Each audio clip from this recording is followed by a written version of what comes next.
Good morning, all.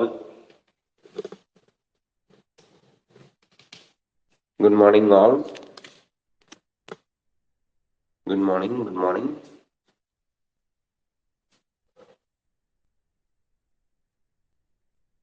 Population growth இந்த topic நம்ம படிக்கணும். Population growth இப்போ படிக்கலாம். வெல்கம். எல்லாம் ஜாயின் பண்ணிட்டாங்களா? ஒரே நிமிஷம். எஸ், எல்லாம் ஜாயின் பண்ணிட்டீங்க. கொஞ்சம் டைம் ஆயிடுச்சு இன்னைக்கு கிளாஸ் ஆரம்பிக்கிறதுக்கு, கொஞ்சம் அட்ஜஸ்ட் பண்ணிக்கங்க. ஓகே. Good morning. ஓகே, இப்போ கிளாஸ் ஸ்டார்ட் பண்ணிடலாம். ஆல்ரெடி ஸ்டார்ட் பண்ணுறதே டைம் ஆயிடுச்சு. Okay. Population growth. The size of a population for any species is not a static parameter. இங்க என்ன சொல்றாங்க? பாப்புலேஷன் அப்படிங்கிறது, சைஸ் ஆஃப் பாப்புலேஷன்ங்கிறது நீடிச்சு நிலைச்சிருக்காது. எக்ஸாம்பிள், ஒரு காலத்துல ஹியூமனோட பாப்புலேஷன் 300 crores இருந்துச்சு. ஆனா இப்போ 800 crores வந்துருச்சு. அப்போ வளர்ந்துகிட்டே போகுது. சில ஸ்பீசிஸ்க்கு குறைஞ்சிக்கிட்டே போகும். ஸோ பாப்புலேஷன் சைஸ் அப்படிங்கிறது, அதாவது ஒரு அந்த பர்டிகுலர் ஸ்பீசிஸோட நம்பர் அப்படிங்கிறது ஸ்டாட்டிக், பர்மனண்டா இருக்காது, டிஃப்ரெண்டா அது மாறிக்கிட்டே இருக்கும். It keeps changing with time depending on various factors including food availability. சோறு தான் முக்கியம் ஒரு ஆர்கானிசம் சர்வைவ் ஆகுறதுக்கு. ப்ரெடேஷன்னா, புலி மான வேட்டையாடி திங்குது இல்லை, அதான் ப்ரெடேட்டர்ங்கிறது புலி. ப்ரே ஆர்கானிசம், இறை அப்படிங்கிறது அங்க மான். அந்த மாதிரி predation, pressure and adverse weather. பயங்கரமான டெம்பரேச்சர், ரொம்ப வெயில் அடிச்சுன்னா தண்ணியே கிடைக்காம போயிடும். தண்ணி இல்லைன்னா என்ன ஆகுது? அந்த மாதிரி adverse weather. In fact it is these changes in population density, so இதெல்லாம் population density changes ஏற்படுத்துது. That gives us some idea of what is happening to the population, whether it is flourishing or declining. ஒரு population ரொம்ப multiply ஆகிட்டே போதா, அதிகரிச்சுக்கிட்டே போதா, ஃபிளரிஷிங்னா அதிகரிக்கிறது, டிக்ளைனிங்னா குறையுதா அப்படிங்கிறத தெரிஞ்சுக்கிறதுக்கு இந்த ஃபேக்டர்ஸ்லாம் காரணமா இருக்கு. Whatever might be the ultimate reasons, the density of population in a given habitat during a given period, அதாவது ஒரு குறிப்பிட்ட இடத்துல அந்த பாப்புலேஷனோட டென்சிட்டி fluctuates அப்படி கொஞ்சம் இன்க்ரீஸ் ஆகிற மாதிரி இருக்கும், குறையிற மாதிரி இருக்கும், ஃபிளக்சுவேட் ஆகிட்டே இருக்கும். Due to changes in 4 basic processes, 2 of which natality and immigration. அதாவது அந்த பாப்புலேஷன் டென்சிட்டி இன்க்ரீஸ் ஆகிறதுக்கோ டிக்ரீஸ் ஆகிறதுக்கோ 4 ஃபேக்டர் மெயினா ரீசனா இருக்கு. ஃபர்ஸ்ட் 2 ஃபேக்டர் பாத்தீங்கன்னா நெட்டாலிட்டி அண்ட் இமிகிரேஷன் அப்படிங்கிறது contribute to an increase in population density, and 2 mortality and emigration to a decrease. இந்த இடத்துல இந்த வார்த்தைகளுக்கெல்லாம் மீனிங் நம்ம தெரிஞ்சுக்கணும். நெட்டாலிட்டினா பிறப்பு விகிதம், பர்த் ரேட், எவ்வளவு பேர் பிறக்கிறாங்க அவ்வளோக்கு பாப்புலேஷன் இன்க்ரீஸ் ஆகும்ல, ஆட் அப் ஆகிட்டே போறாங்கல்ல, குழந்தைங்க பிறக்க பாப்புலேஷன் இன்க்ரீஸ் ஆகுதுல்ல. இமிகிரேஷன்னா என்ன? இது ஏர்போர்ட்ல அதிகமா யூஸ் பண்ணுவாங்க ஒரு கண்ட்ரியில, அந்த ஃபாரின் அந்த இதுல யூஸ் பண்ணுவாங்க. என்ன அப்படின்னா, எத்தனை பீப்புள் இந்த வருஷத்துல இந்த கண்ட்ரிக்கு வேலை தேடி வந்திருக்காங்க, சிட்டிசன்ஷிப் வாங்கியிருக்கிறாங்க, செட்டில் ஆகியிருக்கிறாங்க, அது இமிகிரேஷன். இந்த இடத்த விட்டு போயிட்டாங்கன்னா அது எமிகிரேஷன். மார்டாலிட்டினா டெத் ரேட், பட் நெட்டாலிட்டினா பர்த் ரேட். மார்டாலிட்டினா டெத் ரேட். நல்லா ஞாபகம் வச்சுக்கணும். நெட்டாலிட்டினா பர்த் கிடையாது, பர்த் ரேட். மார்டாலிட்டினா டெத் ரேட். இவ்வளவு பாப்புலேஷன் இருக்கு, இந்த வருஷத்துல இவ்வளவு பேர் ஆட் ஆயிட்டாங்க, பை டோட்டல் பாப்புலேஷன் மேல எத்தனை பேர் பிறந்திருக்காங்க போட்டா நம்ம ரேட்னு சொல்லுவோம். பர்த் ரேட், டெத் ரேட்னு இதுக்கு முன்னாடி டாபிக்ல படிச்சோம்ல, அதுதான். Okay. Natality refers to number of births during a given period in the population that is added, the initial density added to the initial density. Initial density என்ன அர்த்தம்? அந்த ஆல்ரெடி இருக்கிற பாப்புலேஷனோட அவங்க add up ஆயிருக்காங்க. மார்டாலிட்டிங்கிறது number of deaths in the population during a given period, குறிப்பிட்ட நேரத்துல இறந்து போறது, டெத்ஸ். இமிகிரேஷன் அப்படிங்கிறவங்க number of individuals of the same species that have come into the habitat, வளர்ற இடத்துக்கு வேற இடத்துல வந்துருக்காங்க, ஃப்ரம் எல்ஸ்வேர் வேற இடத்துல இருந்து, during the time period under consideration. அந்த டைம் பீரியட்னா இந்த வருஷம் ஒரு பர்டிகுலர் இயர்ல, ஒரு பர்டிகுலர் வீக்ல, பர்டிகுலர் மந்த்ல எந்த டைமை நீங்க கன்சிடர் பண்றீங்க, அந்த டைம்ல எவ்வளவு பேர் வேற இடத்துல இருந்து இங்க செட்டில் ஆகிருக்காங்க அப்படிங்கிறது. Emigration is the number of individuals of the population who left the habitat, இருக்கிற இடத்த விட்டு போயிடுறாங்க, அண்ட் கான் எல்ஸ்வேர், சம்வேர் போயிடுறாங்க during the time period under consideration. அவங்க சொல்ற குறிப்பிட்ட டைத்துல அவங்க இருக்கிற இடத்த விட்டு வேற இடத்துக்கு போறது, அது எமிகிரேஷன். வேலை தேடி போகலாம், வேற எதுக்காவது போகலாம். நெக்ஸ்ட் இதுல வந்து பாத்தீங்கன்னா இந்த டயக்ராம் பேஸ்ட் கொஸ்டின் கேட்பாங்க. பாப்புலேஷன் டென்சிட்டி அப்படிங்கிறதுல இமிகிரேஷனும் நெட்டாலிட்டியும் பாப்புலேஷன் டென்சிட்டியை அதிகப்படுத்தும். Natality birth rate, immigration ஐன்னு mention பண்றாங்க. இது ரெண்டும் பாப்புலேஷன் டென்சிட்டியை அதிகப்படுத்தும். மார்டாலிட்டிங்கிறது டெத்து, எமிகிரேஷன்ங்கிறது ஒரு பாப்புலேஷனை விட்டு பீப்புள் வெளியே போறது. அது ரெண்டும் பாப்புலேஷன் டென்சிட்டியை குறைக்கும். அதான் மைனஸ்னு போட்டிருக்காங்க. இமிகிரேஷனுக்கு ஆப்போசிட் எமிகிரேஷன், நெட்டாலிட்டிக்கு ஆப்போசிட் மார்டாலிட்டி. அதனாலதான் இந்த டைரக்ஷன்ல அதை வச்சிருக்காங்க. எல்லாமே இந்த நாலுமே பாப்புலேஷன் டென்சிட்டியை அஃபெக்ட் பண்ணுது. ஸோ பாப்புலேஷன் டென்சிட்டியை இன்க்ரீஸ் பண்றது இமிகிரேஷன் அண்ட் நெட்டாலிட்டி, பாப்புலேஷன் டென்சிட்டியை குறைக்கிறது மார்டாலிட்டி அண்ட் இமிகிரேஷன். மறந்துடக்கூடாது. Okay. So if n is the population density, எப்பவுமே capital N தான் population density at a time, time that is small t, then its density at time plus 1, density at time t plus 1. T plus 1 is n, t plus 1 is equal to nt. T na time, n na population density plus population density is already in the population. nt ங்கிறது already population இருந்தது. nt plus 1 அப்படிங்கிறது அவங்க குறிப்பிட்ட டைம்ல எவ்வளோ population density என்ன ஆயிருக்கு அப்படிங்கிறது.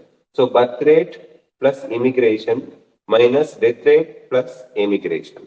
ஸோ டெத் எமிகிரேஷனை மைனஸ் பண்ணிடணும், ஏன்னா அவங்க இல்லாம போயிட்டாங்க. பர்த்தையும் இமிகிரேஷனையும் ஆட் அப் பண்ணிக்கணும், ஏன்னா புதுசா குழந்தைங்க பிறந்திருக்கு, வேற ஊர்ல இருந்து இங்க வந்து செட்டில் ஆயிருக்காங்க அப்படிங்கிறது அர்த்தம். ஸோ இதை கூட கொஸ்டின் ஆல்ரெடி நீட்ல கேட்டுருந்தாங்க பாத்துங்க. You can see from the above equation that population density will increase if the number of births plus number of immigrants is more than the number of deaths plus number of immigrants.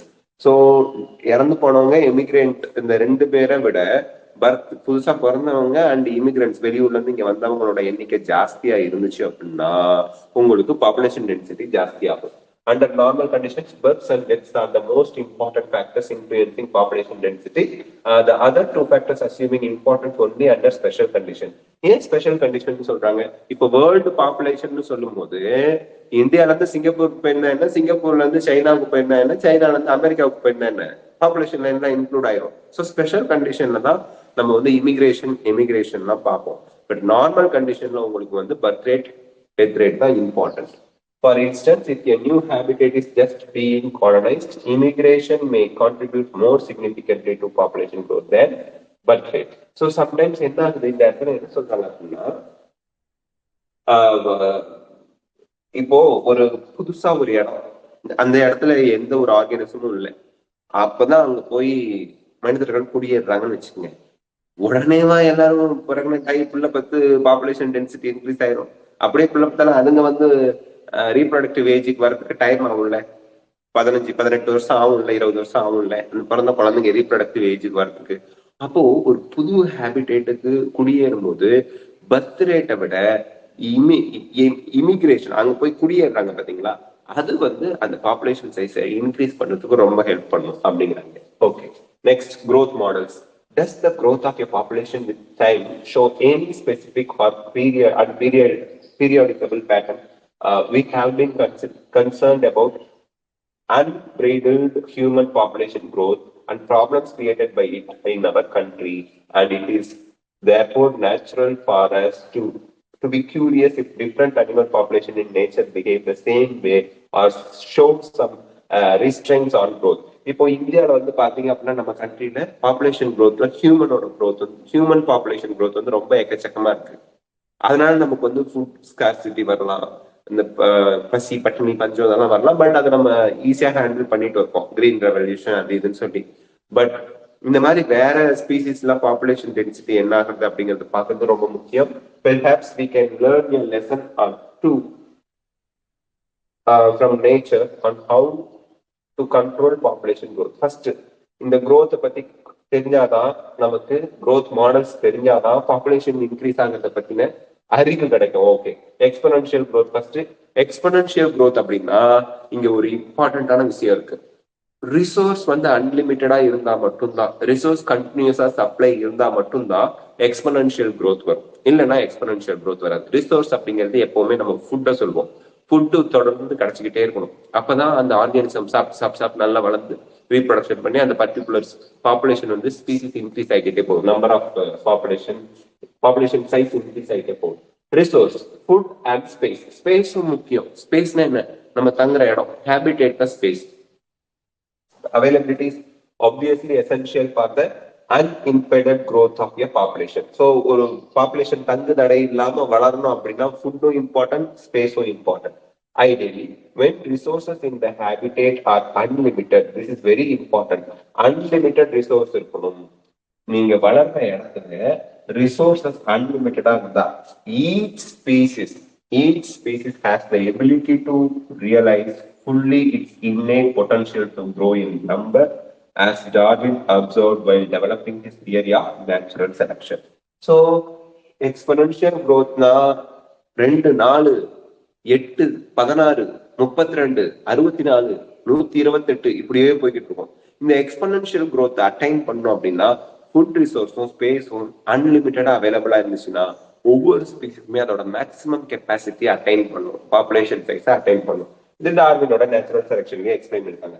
Then the population grows in an எக்ஸ்பொனன்ஷியல்னா ரொம்ப அதிகமா 2 4 6 8 or geometric fashion. Exponential growth இன்னொரு பேரு geometric fashion, geometric growth.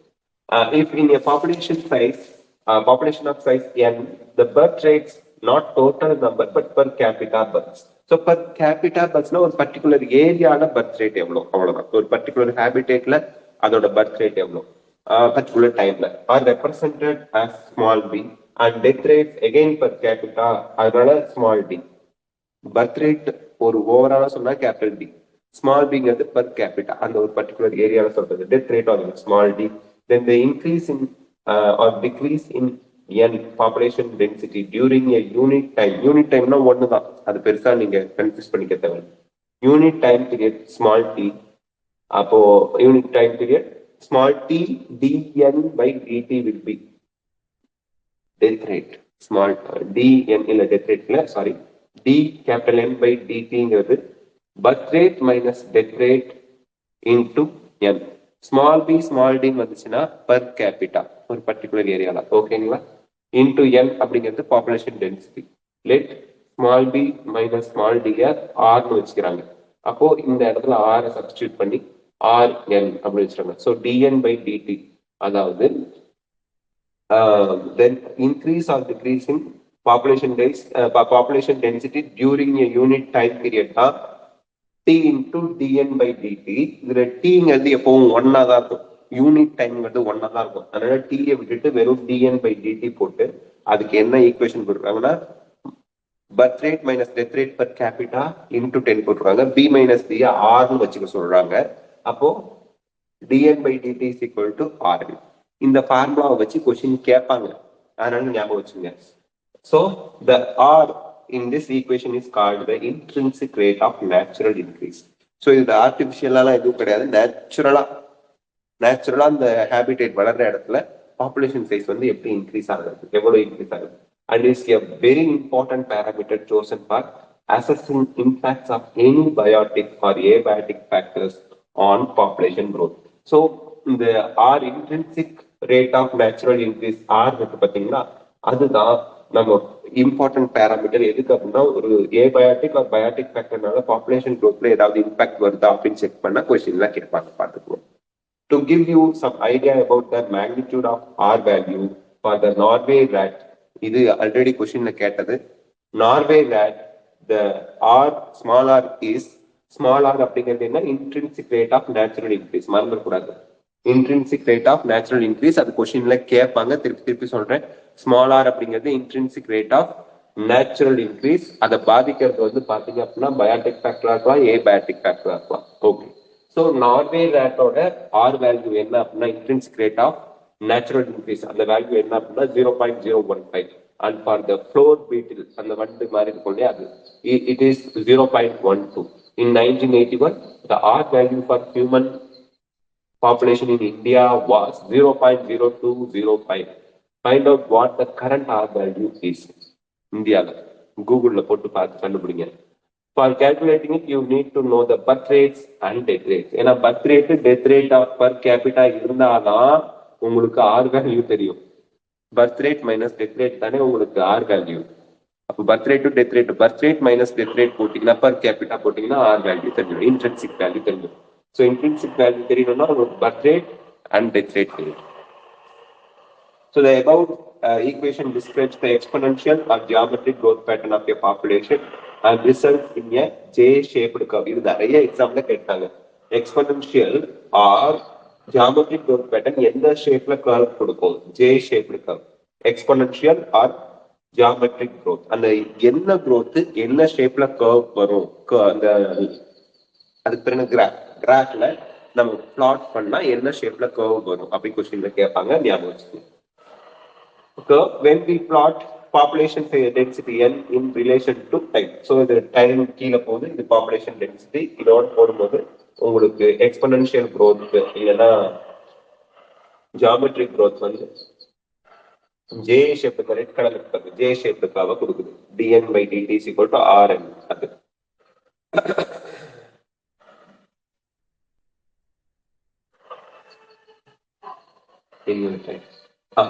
if you are familiar with basic calculus, you can derive the integral form of the exponential growth equation as basic calculus nt is equal to n0 e power rt.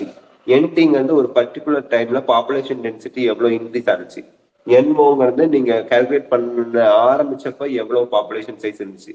அதாவது ஒரு வாரத்துல ஒரு organism எவ்வளவு increase ஆகுதுன்னு பாத்தீங்கன்னா, இந்த ஒரு வாரம் ஆரம்பிக்கும் போது இருக்கிறது n0, ஒரு வாரம் முடிஞ்சதுக்கு அப்புறம் இருக்கிறது nt. Sorry, okay. அப்ப nt is equal to n0, ஆரம்பத்துல எவ்வளவு பாப்புலேஷன் டென்சிட்டி இருக்கும் and e power rt. இதுல nt population density after time, ஒரு பர்டிகுலர் டைம் நீங்க 1 year கழிச்சு அந்த பாப்புலேஷன் டென்சிட்டி எடுக்கலாம், 1 weekல எடுக்கலாம், 1 monthல எடுக்கலாம். அதான் அந்த t nt population density after t time. n0 population density time 0. நீங்க அந்த பாப்புலேஷன் சைஸ் கால்குலேட் பண்றதுக்கு எடுக்க ஆரம்பிச்சப்ப எவ்வளவு பாப்புலேஷன் டென்சிட்டி இருந்துச்சு. ஆர்ங்கிறது intrinsic rate of natural increase. அது கொஸ்டின்ல கேட்பாங்க, 2-3 இடத்துல கொடுத்துட்டாங்க, பாத்துங்க 2 இடத்துல கொடுத்துட்டாங்க. E is equal to இந்த E கேட்டிருந்தாங்க ஒரு நீட் எக்ஸாம்ல. E is equal to the base of natural logarithm. அதோட வேல்யூ என்னன்னா 2.71828. அந்த வேல்யூ என்னன்னு கூட கேட்பாங்க, பாத்துக்கங்க. Any species growing exponentially under unlimited resource conditions can reach enormous population densities in a short time. Darwin showed how even a slow-growing animal like elephant could reach enormous numbers in the absence of checks. இங்க check அப்படிங்கிறது என்னன்னா அதோட resource இல்லாம போறது, இல்ல அதை வேட்டையாடி சாப்பிடுற அனிமல் இல்லாம போகுது, அதுக்கு எந்த டிஸ்டர்பன்ஸும் இல்லை. டிஸ்டர்பன்ஸ் தான் செக். இப்ப அவங்களுக்கு டிஸ்டர்பன்ஸே இல்லை, யாரும் அவங்களை எந்த பிரச்சனையும் பண்ணல, அதான் செக் இல்ல அப்படின்னு அர்த்தம். சோ ஆப்சன்ஸ் ஆஃப் செக்னா அவங்களுக்கு டிஸ்டர்பன்ஸ் எதுவும் இல்லை. செக்ங்கிறத டிஸ்டர்பன்ஸ், ஆப்சன்ஸ் ஆஃப் செக்ஸ் அப்படிங்கிறது அவங்கள ஸ்டாப் பண்றதுக்கு ஒரு ஆள் இல்லை. இங்க செக் அப்படிங்கிறது ஸ்டாப் அப்படின்னு அர்த்தம். ஸோ அவங்க பாப்புலேஷன் க்ரோ ஆயிட்டு போற தடுக்கிறதுக்கு யாருமே இல்லை, ப்ரெடேட்டர் இல்லை, அவங்களுக்கு ஃபுட் ரிசோர்ஸ் தேவையான அளவுக்கு கிடைக்குது, ஸ்பேஸ் தேவையான அளவுக்கு இருக்குன்னா எலிஃபென்ட்டோட பாப்புலேஷன் சைஸ் இன்க்ரீஸ் ஆகிறத கூட யாரும் தடுக்க முடியாது. The following is an anecdote popularity narrated to demonstrate dramatically how fast a huge population could build up when growing exponentially. So the king and the minister sat for a chess game. இங்க ஒரு எக்ஸாம்பிளுக்கு ஒரு கதை சொல்றாங்க, anecdote. Okay, the king, confident of winning the game, was ready to accept any bet proposed by the minister. அந்த minister என்ன bed வச்சாலும், எனக்கு இந்த நாட்டே எழுதி கொடுத்துருங்கனாலும் கிங் ஓகே பெட்டுக்கு ரெடி அப்படின்னு ரெடி ஆயிடுவாரு. ஏன்னா அவர் வின் பண்ணுவாருங்கிற கான்பிடன்ஸ் அவருக்கு இருக்கு. Okay, the minister humbly said that if he wanted only some wheat grains. நான் ஜெயிச்சா கொஞ்சோண்டு கோதுமை, ஒரு 1/4 கிலோ கோதுமை கொடுங்க போதும், பொங்கி தின்னுக்கிறேன், அப்படி இல்லை சப்பாத்தி போட்டு சாப்பிட்டுக்கிறேன்னு கேட்கிறாரு. The quantity of which is to be calculated by placing on the chessboard 1 grain in square 1, then 2 in square 2, then 4 in square 3, and 8 in square 4, and so on. ஒவ்வொரு ஸ்கொயர்லயும் அந்த 1, 2, 4 இன்க்ரீஸ் ஆகிட்டே போகும். Doubling each time the previous quantity of wheat of the next square until all the 64 squares were filled. First ஸ்கொயர்ல 1, எனக்கு நான் ஜெயிச்சிட்டா கோதுமை மட்டும் கொடுங்கன்னு சொல்லிட்டு அந்த கோதுமையோட அளவு என்ன இருக்கணும்னு சொல்றாரு. செஸ் போர்ட்ல 64 பாக்ஸ் இருக்கும். ஃபர்ஸ்ட் பாக்ஸ்ல 1, ரெண்டாவது பாக்ஸ்ல 2, மூணாவது பாக்ஸ்ல 4, 8, 16, 64, 120 அப்படியே டபுள் ஆயிட்டே போகணும். முதல் செஸ் பாக்ஸ்ல இருக்கிறத விட அடுத்த செஸ் பாக்ஸ்ல அது இன்க்ரீஸ் ஆயிட்டே போகணும். இப்படியே 64 பாக்ஸ்ல இன்க்ரீஸ் ஆயிட்டே போகணுங்கிறாரு. The king accepted the seemingly silly. ஆனா கோதுமை தான் கேட்கறான். அதுவும் ஒரு கோதுமை ஃபர்ஸ்ட் பாக்ஸ் அப்படியே வச்சுட்டு போனா என்ன போயிட்டு இருக்குன்னு இது ரொம்ப சில்லியா கேட்கறான்ப்பான்னு சொல்லிட்டு கிங் அக்செப்ட் பண்ணிட்டாரு. Accept the bet and started the game. But unluckily for him, the minister won. King தோற்று போயிட்டாரு, minister ஜெயிச்சிட்டாரு. The king felt that fulfilling the minister's bet was so easy. So ஈஸியா அவங்க கொடுத்தலாம். 64 பாக்ஸ்ல 1, 2, 4, 8, 16, 64 ஈஸியா கொடுத்துட்டாங்க அப்படின்னு சொல்லிட்டாரு. He started with a single grain on the first square and proceeded to fill the other square, following minister's suggested procedure. But by the time he covered half the chessboard, the king realized to his dismay that all the wheat produced in his entire kingdom pulled together would still be inadequate to cover all the 64 squares. அந்த வருஷம் அந்த கண்ட்ரியில விளைஞ்ச எல்லா கோதுமையும் அவர் collect பண்ணி கொடுத்தா கூட பத்தல. மினிஸ்டருக்கு அந்த பெட்ல அவர் ஜெயிச்சதை கொடுக்கறதுக்கு பத்தலைங்கிறது அப்பதான் கிங் புரியுது. Now think of a tiny paramecium starting with just one individual and through binary fission. Paramecium binary fission என்ன? ஒரு paramecium binary fissionல 2 ஆகும், 2 4 ஆகும், 4 8 ஆகும், 8 16 ஆகும், 16 32 ஆகும். சோ அப்படிதான் நமக்கு பாக்டீரியாவும் நம்ம பாடியில இன்ஃபெக்ஷன்லாம் வந்துச்சுன்னா அதிகமாக நமக்கு பிரச்சனை வருதுலாம். Okay, doubling in number every day, and imagine what a mind-boggling population size it would reach in 64 days. பயங்கரமா multiply provided. பட் இங்க ரொம்ப இம்பார்ட்டன்ட் என்ன அப்படின்னா food and space remain unlimited. அந்த பேரமிஷியஸுக்கு ஃபுட் இல்லைன்னா மல்டிப்ளை ஆகாது. இந்த இடத்துல ரொம்ப இம்பார்ட்டன்ட் தான். ஃபுட்டும் ஸ்பேஸும் அன்லிமிட். ஈவன் வளர்ற இடம் பத்தலைன்னா கூட அதை நசுங்கி சேர்த்துப்போம் ஒன்று மேல ஒன்று பட்டு. ஸோ ஸ்பேஸ் அண்ட் ஃபுட் அன்லிமிட்டடா இருந்து உங்களுக்கு ஒரு ஆர்கானிசம் எக்ஸ்போனன்ஷியலா வளர்ந்துச்சுன்னா அது பாப்புலேஷன் எங்கேயோ போயிடும். Logistic growth next. இப்போ நம்ம லாஜிஸ்டிக் க்ரோத் முடிச்சிடலாம். கொஞ்சம் சின்ன டாபிக் தான். Okay, no population of any species in nature has at its disposal unlimited resources to permit exponential growth. So இங்க பாத்தீங்கன்னா unlimited resources இல்லை அப்படின்னா உங்களுக்கு exponential growth வராது. This leads to competition between individuals for limited resource. So இப்போ resource unlimitedா இல்ல, resource குறைஞ்சதா தான் இருக்கு. அப்ப அவங்களுக்குள்ளேயே ஒரு பாப்புலேஷன்ல இருக்க சேம் ஸ்பீசிஸ்க்குள்ளேயே அந்த ரிசோர்ஸுக்கு காம்படிஷன் வரும். Eventually, the fittest individual will survive and reproduce. Fitness na sexual fitness சொல்வாங்க. அது யார் ஃபுட் எடுத்து சாப்பிட்டு போட்டியில கம்பீட் பண்ணி வராங்க அவங்க தான் சர்வைவ் ஆவாங்க. The governments of many countries have also realized this fact and introduced various restraints with a view to limit human population growth. So இது அனிமல்ஸ்னா அடிச்சுட்டு செட் போகும், பிரச்சனை இல்லை. ஹியூமன்ஸ் அடிச்சுட்டு செட் என்ன வருது? அதனால கவர்மெண்ட் பாப்புலேஷன் growth கண்ட்ரோல் பண்றதுக்கு நிறைய மெஷர்ஸ் எல்லாம் கொண்டு வந்துருக்காங்க. In nature, a given habitat has enough resource to support a maximum possible number. Maximum possible நம்பரை சப்போர்ட் பண்ற அளவுக்கு தான் ஒரு ஹேபிடேட்ல ரிசோர்ஸ் இருக்கு. அதுக்கு மேல அந்த நேச்சுரால சப்போர்ட் பண்ண முடியாது. Beyond which no further growth is possible. அதுக்கு மேல growth possible கிடையாது. Let us call this limit as nature's carrying capacity. So இங்க carrying capacityக்கு capital K கொடுக்குறாங்க for that species in the habitat. So இங்க carrying capacity என்ன? Maximum possible number support பண்றது இல்லையா, அந்த மேக்ஸிமம் பாசிபிள் நம்பர் தான் carrying capacity K. அந்த இதை நோட் பண்ணி வச்சுங்க. மேக்ஸிமம் பாசிபிள் நம்பர் அதான் கேரியிங் கெப்பாசிட்டி கே சொல்றோம். The population growth in a habitat with limited resource show initially a lag phase. So food source கம்மியா தான் இருக்கு. லேக்னாலே பேர் உங்களுக்கு தெரியுது சார். லேகிங் போர்ஷன்ல 11th லேக்டு போர்ஷன், லேகிங் போர்ஷன்ல எப்படி கவர் அப் பண்றதுன்னு கேட்பீங்க. விட்டு போனது, ஸ்லோவா இருக்கிறது, கம்மியா ரொம்ப ஸ்லோவா ஆரம்பிக்கிறது தான் லேக் ஃபேஸ். மறந்துடாதீங்க. First lag is followed by the phases of acceleration and deceleration and finally an asymptote. Acceleration என்ன அர்த்தம்? பாப்புலேஷன் growth இன்க்ரீஸ் ஆகுது. டீசலரேஷன்னா பாப்புலேஷன் growth ஸ்லோ டவுன் ஆகுது. அதுக்கப்புறம் உங்களுக்கு asymptote அப்படிங்கிறது. asymptote கொஸ்டின்ல கேட்பாங்க. ஸ்டெடி ஸ்டேட் ஃபேஸ், இன்க்ரீஸ் ஆகாது டிக்ரீஸ் ஆகாது, பாப்புலேஷன் சைஸ் அப்படியே மெயின்டைன் ஆகும், அதான் asymptote.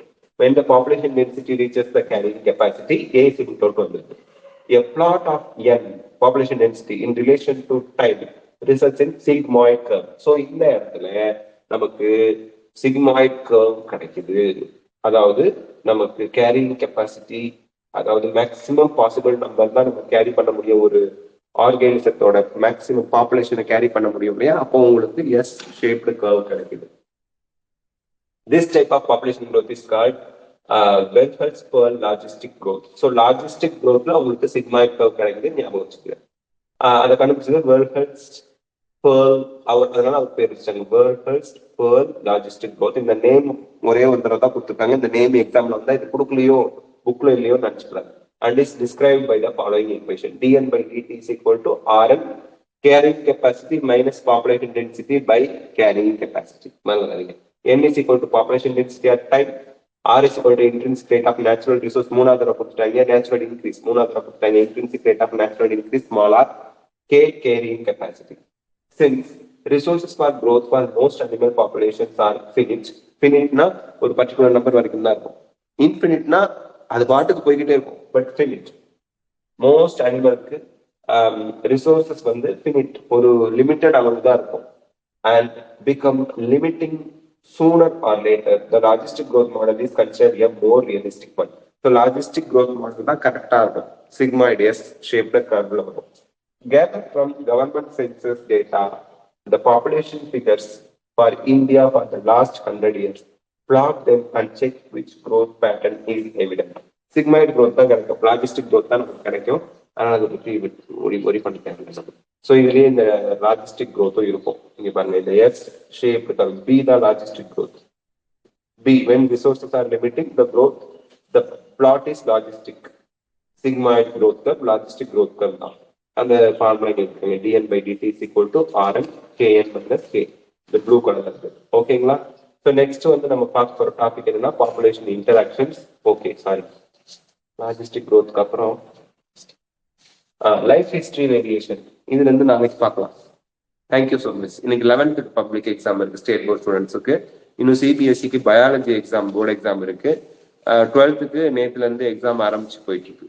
எல்லாருக்கும் ஆல் தி பெஸ்ட், நல்லா படிங்க. Thank you so much, take care. இன்னைக்கு human health and disease quiz இன்னைக்கு night main quiz. Thank you, take care, bye, see you, thank you.